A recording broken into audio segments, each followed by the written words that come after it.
Nasaktan po ang damdamin ko nung nangyari sa Senado. Kasi may mga traidor. Itong 2 bilyar, napaka-traidor nito. Alam mo, laking tiwala ko dyan kay Manny Villar at kay Cynthia Villar. Noong una pa lamang, mga kababayan, noong 1998, nung tumakbo si Villar, walang-wala yan. Bankrupt na yung kumpanya niya. Pero tinulungan namin maging speaker, nagbigay siya ng 100 million kay ERAP as contribution. Dapat si Bibit Wabit ang maging chairman ng Committee on Appropriation.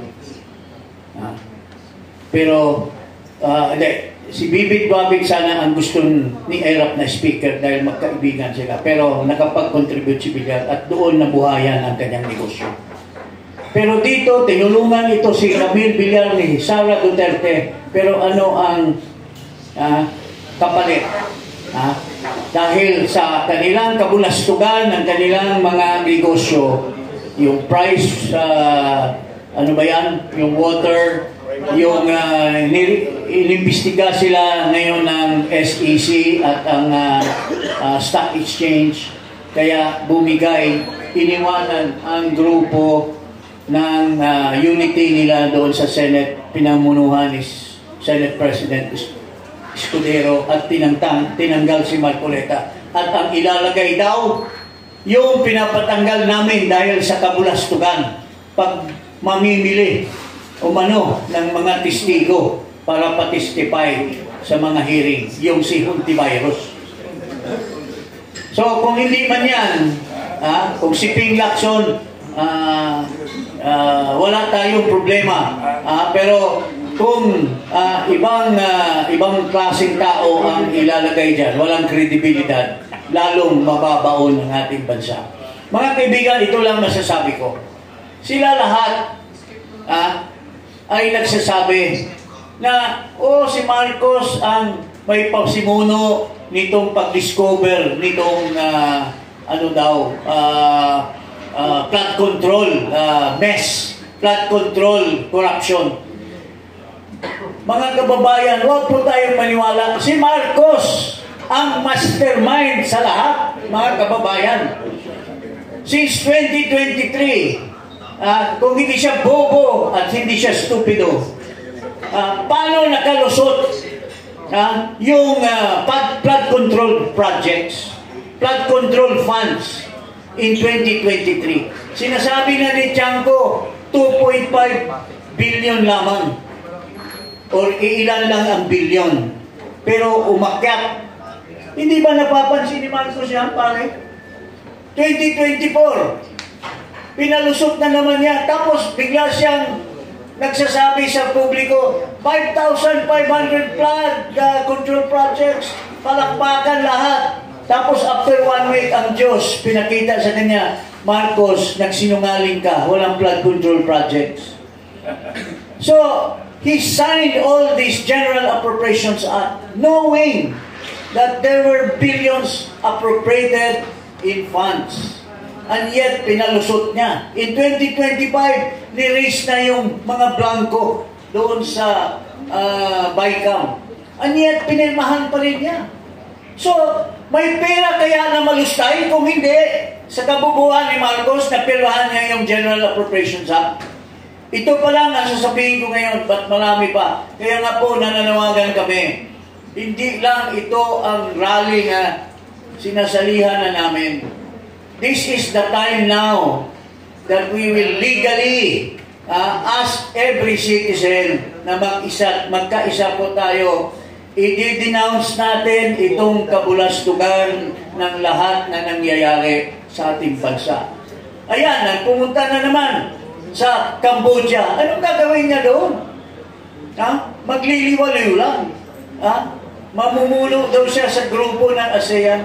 Ano naman kakayahan niya?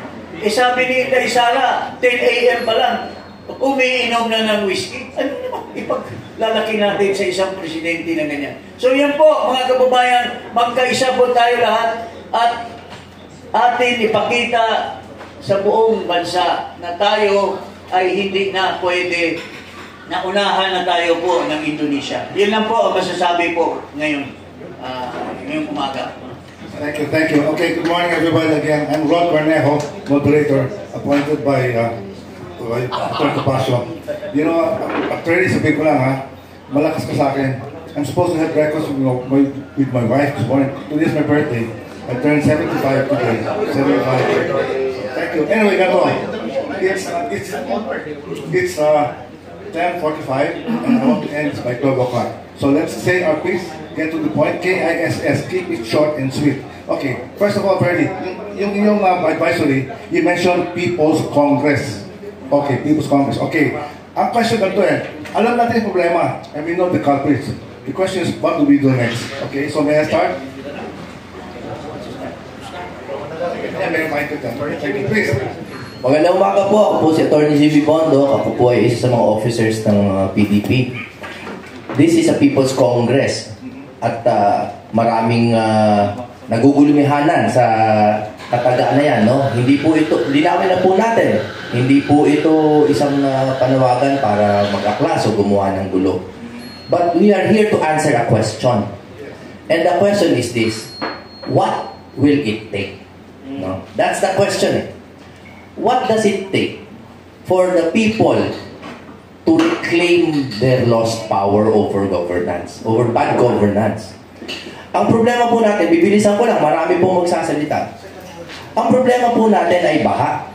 No? At hindi lang po ito yung baha na flood control, tubig. Ang problema po natin, binabaha po tayo ng mga issue. Yung mga issue po are designed para sunod-sunurin tayo. At kapag tayo po ay completely inundated ng mga issue, hindi na po natin masolusyonan. Isa pong mabilis na halimbawa, bago ako magpasa ng mikropono, when we are making gains, akala natin ang Blue Ribbon Committee ni Senator Marcoleta ay making gains, siya ay papalitan. Tama po ba? So, it is the nature of this quick na pagsampa ng mga issue sa atin na hindi tayo nakakahanap ng solusyon. Therefore, what is the People's Congress? Ang PDP po is acting in a very inclusive capacity. Hindi po ito parte lang namin, kundi ito po ay panawagan upang pagsama-samahin na po natin sa wakas ang ating boses to specifically address kung ano po ba talaga gagawin natin dito sa mga revelation. Puro po tayo revelation, no? Puro revelation sa Congress, puro ganito, puro ganyan. Dati po, akala natin, matutumbok na natin yung problema sa eleksyon. Akala natin, matutumbok na.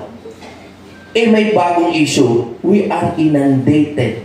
Binabaha tayo ng issue at sadya po na pag malapit na, meron na namang bagong bagyo.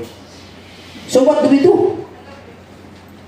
That is the question that we are actually propounding to you, our countrymen. Ano po ba ang gagawin natin? It's not a challenge. It is a real question. Ano po ba ang gusto nyo gawin? Because the PDP is willing to facilitate. Hindi head. We're willing to facilitate whatever peaceful mass action that the Congress, the People's Congress will decide.